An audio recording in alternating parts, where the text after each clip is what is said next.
पर लोगों को लग रहा था कि वह मर चुका है, लेकिन हकीकत में पूरी नासा उसकी हर सांस पर नजर रखे हुए थी। उधर मंगल ग्रह पर मार्क को उसकी मेहनत का फल मिलना शुरू हो गया। उसके उगाए हुए सारे आलू अब तैयार हो चुके थे। मंगल ग्रह की लाल मिट्टी में हरियाली देखकर मार्क के चेहरे पर खुशी गूंज उठी। उसने करीब 600 आलू की फसल हासिल की। मार्क ने बड़े आलुओं को अपने खाने बनाने के लिए एक तरफ कर दिया, जबकि छोटे आलुओं को दोबारा मिट्टी में लगा दिया ताकि आगे भी खेती हो और उसका गुजारा ज्यादा देर तक हो सके। अपने दिमाग का इस्तेमाल करते हुए मार्क ने बंजर जैसी जमीन पर भी अपने खाने के भविष्य के लिए इंतजाम कर लिया था। अब कम से कम उसे भूख से मरने का डर नहीं रहा। लेकिन अंदर ही अंदर उसे यह बात तोड़ रही थी कि अगर उसका नासा से कोई भी कांटेक्ट ना हो सका तो उसका यहाँ इतने दिन सरवाइव करना बेकार जा सकता था। यहाँ तक कि उसकी मौत भी हो सकती थी। मंगल ग्रह जैसे सुनसान प्लैनेट पर कम्युनिकेशन सिस्टम ढूंढना लगभग नामुमकिन था, लेकिन मार्क हार मानने वालों में से नहीं था। काफी सोचने के बाद उसे एक आइडिया आया। वह बिना वक्त गंवाए अपने रोवर में बैठा और मंगल ग्रह की एक खतरनाक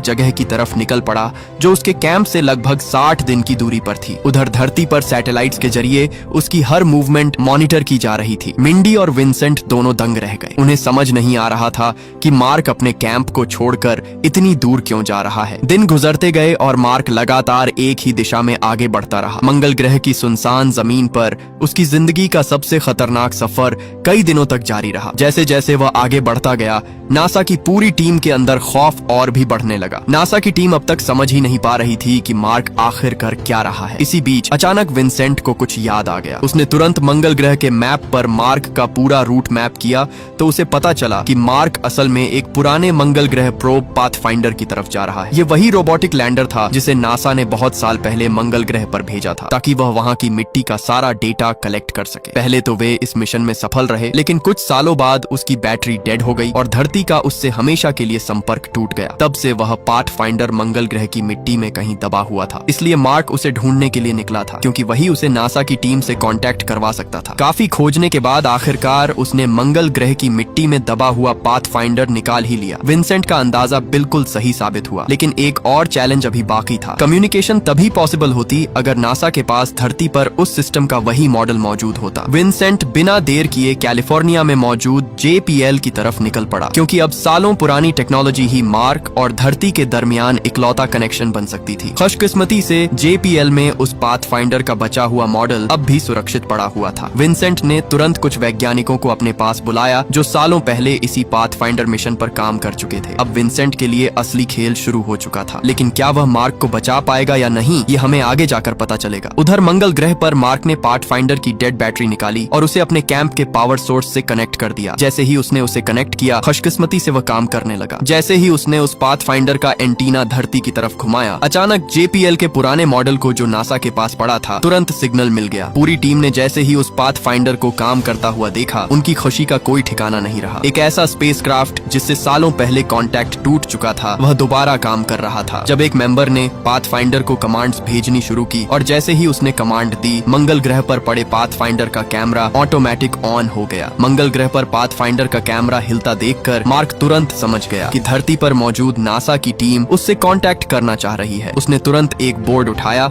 और उस पर लिखा आर यू रिसीविंग मी। फिर उसने बोर्ड के दोनों साइड पर यस और नो के ऑप्शन बना दिए ताकि सामने वाले सिर्फ कैमरा मूव करके जवाब दे सकें। जैसे ही JPL की टीम ने उसका सवाल देखा, उन्होंने बिना देरी किए कैमरा को यस की तरफ घुमा दिया। मंगल ग्रह पर कैमरा को मूव होते देखकर मार्क की आंखों में जिंदा रहने की उम्मीद दोबारा जाग उठी। इतने दिनों बाद पहली बार उसे एहसास हुआ कि वह सच में अकेला नहीं है, लेकिन धरती पर मौजूद नासा की टीम से कांटेक्ट अब भी बहुत स्लो और मुश्किल था। मंगल ग्रह और धरती के दरमियान दूरी इतनी ज्यादा थी कि एक सिंपल सवाल भेजने और उसका जवाब मिलने में लगभग 4 घंटे लग रहे थे। और सबसे बड़ी प्रॉब्लम यह थी कि फिलहाल सिर्फ मार्क ही सवाल पूछ सकता था, वह भी सिर्फ हाँ या ना में। नासा टीम डायरेक्ट उसे मैसेज नहीं भेज सकती थी, लेकिन मार्क भी किसी से कम नहीं था। उसने फैसला किया कि अगर सिंपल कम्युनिकेशन पॉसिबल है तो उसे एक पूरी भाषा में भी बदला जा सकता है। मार्क को पता था कि पाथफाइंडर का कैमरा पूरे 360 डिग्री तक रोटेट कर सकता है। इसी आइडिया को यूज करते हुए उसने एक कम्युनिकेशन सिस्टम बनाया। उसने हेक्साडेसिमल नंबरिंग मेथड चूज किया,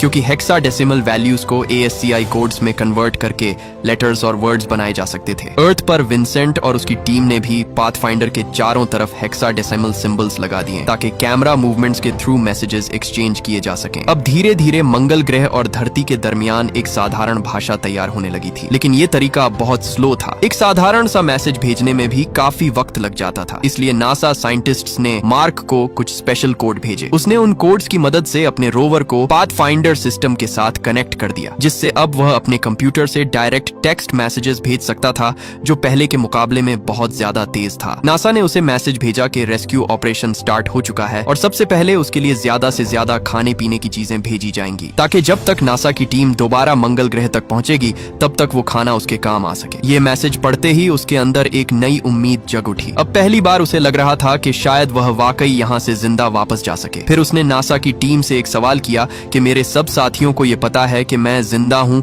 या फिर नहीं। नासा का जवाब ना में था। ये सुनते ही उसके अंदर का गुस्सा फूट पड़ा, क्योंकि उसके अपने क्रू को अब तक सच नहीं बताया गया था। लेकिन अब जब बातचीत हो चुकी थी, इसलिए नासा ने फाइनली धरती पर वापस लौटे सब क्रू मेंबर्स को भी ये हैरानकुन खबर देने का फैसला ले लिया। और जैसे ही उन्हें पता चला कि मार्क अभी भी मंगल ग्रह पर जिंदा है, पूरी टीम शॉक हो गई। एक तरफ वो उसके बचने की खबर से खुश थे, लेकिन दूसरी तरफ उन्हें ये पछतावा भी अंदर से खा रहा था कि वो उसे अकेला छोड़कर आ गए। उधर मंगल ग्रह पर मार्क हर आए दिन की खबर नासा को भेजता रहता। कुछ वक्त तक सब कुछ ठीक चल रहा था। उसकी आलू की फसल भी सफल थी और लग रहा था कि मार्क यहाँ उतने साल आसानी से गुजार सकता था, जब तक नासा का अगला मिशन यहाँ तक नहीं पहुँच जाता। लेकिन किस्मत एक बार फिर से पलटा खाने वाली थी। एक रात सब कुछ अचानक बदल गया। कैंप का एयरलॉक बहुत ज्यादा इस्तेमाल होने की वजह से बहुत कमजोर पड़ चुका था, जिसकी वजह से अचानक एक बहुत बड़े ब्लास्ट के साथ वो फट गया। धमाका इतना खतरनाक था कि मार्क हवा की तरह उड़ता हुआ सीधा दूर जा गिरा। गिरने की वजह से उसके हेलमेट में क्रैक आ गया। मंगल ग्रह का माहौल इतना जानलेवा था कि छोटा सा होल भी उसकी जान ले सकता था। इसीलिए उसने तुरंत टेप से हेलमेट को बंद किया और किसी तरह वापस अपने कैंप के अंदर पहुंच गया। जैसे ही वो अपने कैंप के अंदर पहुंचा, जो नजारा उसके सामने था उसने उसे पूरी तरह तोड़ दिया। वहाँ के बढ़ते तापमान ने उसकी पूरी की पूरी फसल तबाह करके रख दी। अब दोबारा उस फसल को उगाना लगभग नामुमकिन था। अपने सामने अपनी फसल को तबाह होता देखकर वो बहुत ज्यादा घबरा जाता है, क्योंकि अब उसके पास सिर्फ इतना राशन बचा था जो कुछ महीने ही चल सकता था। दूसरी तरफ धरती पर नासा ने उसके लिए इमरजेंसी सप्लाई रॉकेट लॉन्च करने की तैयारी शुरू कर दी थी। सबको लग रहा था कि ये मिशन मार्क की जिंदगी बचा लेगा, लेकिन लॉन्च के कुछ ही सेकंड्स बाद रॉकेट हवा में ही फटकर तबाह हो गया। अपनी आखिरी उम्मीद को अपने सामने से जाता देखकर अब उसे लगा कि उसका यहीं पर मरना तय है। अपनी मौत को अपने करीब आता देख उसने कमांडर लुइस को एक मैसेज भेजा। उसका कहना था कि अगर वो वापस ना आ सका तो उसके माँ बाप को बताया जाए कि उसका बेटा एक सार्थक मिशन का हिस्सा था। ये मैसेज देखते ही धरती पर मौजूद नासा की टीम भी अपनी हिम्मत हार जाती है। लेकिन उधर मंगल ग्रह पर बैठा मार्क किसी भी तरह करके वहाँ से धरती की तरफ जाने का फैसला ठान लेता है। वहाँ धरती पर मार्क के नाकाम सप्लाई मिशन की न्यूज पूरी दुनिया देख रही थी। इसी बीच चाइना की स्पेस एजेंसी के टॉप साइंटिस्ट्स ने भी ये ब्रॉडकास्ट देखा। तब चाइना ने इंसानियत के नाम पर नासा की मदद करने का ठान लिया। उन्होंने नासा को अपना एक पावरफुल रॉकेट दिया ताकि रेस्क्यू मिशन को एक और चांस मिल सके। अब नासा के पास उम्मीद की एक नई किरण थी। अगर वो इस बार भी नाकाम रहे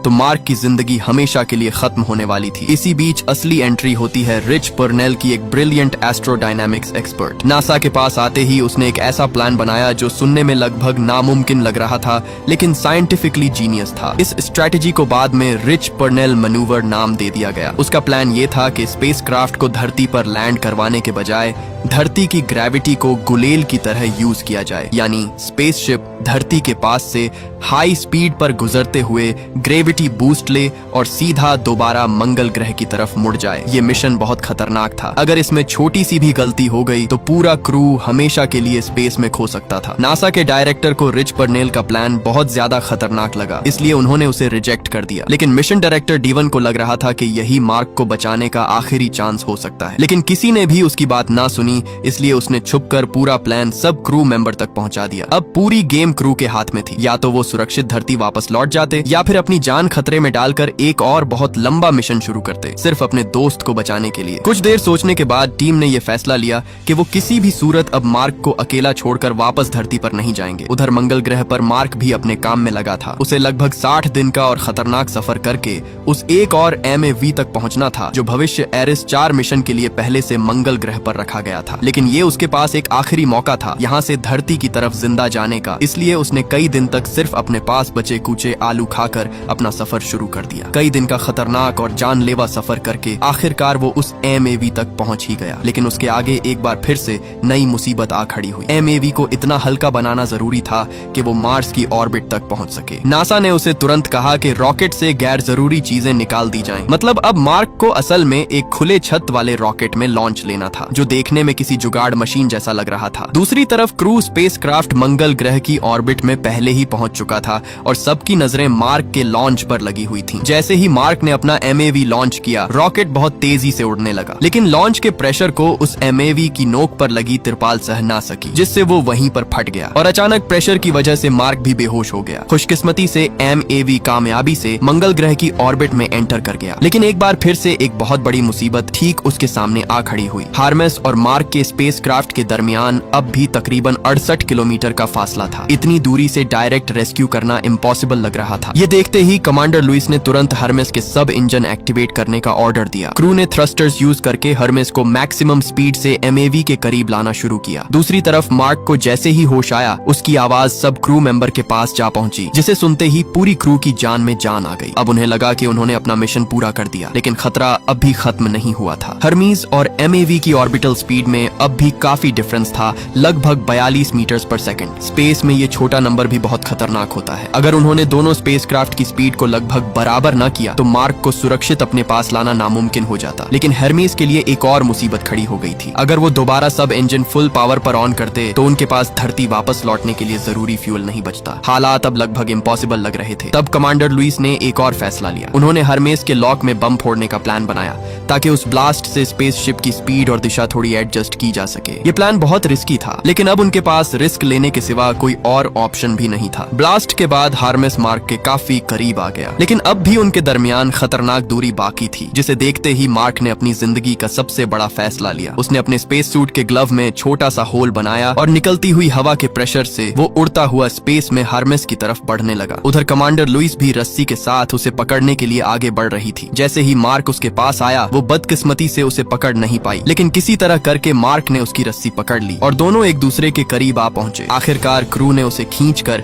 अपने हर्मिस के अंदर ले लिया। उस लम्हे पर सिर्फ हर्मिस क्रू ही नहीं, बल्कि पूरी धरती खुशी से गूंज उठी। महीनों तक मार्स पर अकेले सरवाइव करने के बाद मार्क वॉटनी आखिरकार अपने साथियों के पास वापस आ ही गया और ये मूवी यहीं पर एंड हो जाती है। अगर ये वीडियो आपको अच्छी लगी तो इस वीडियो को लाइक और हमारे इस चैनल को सब्सक्राइब कीजिएगा।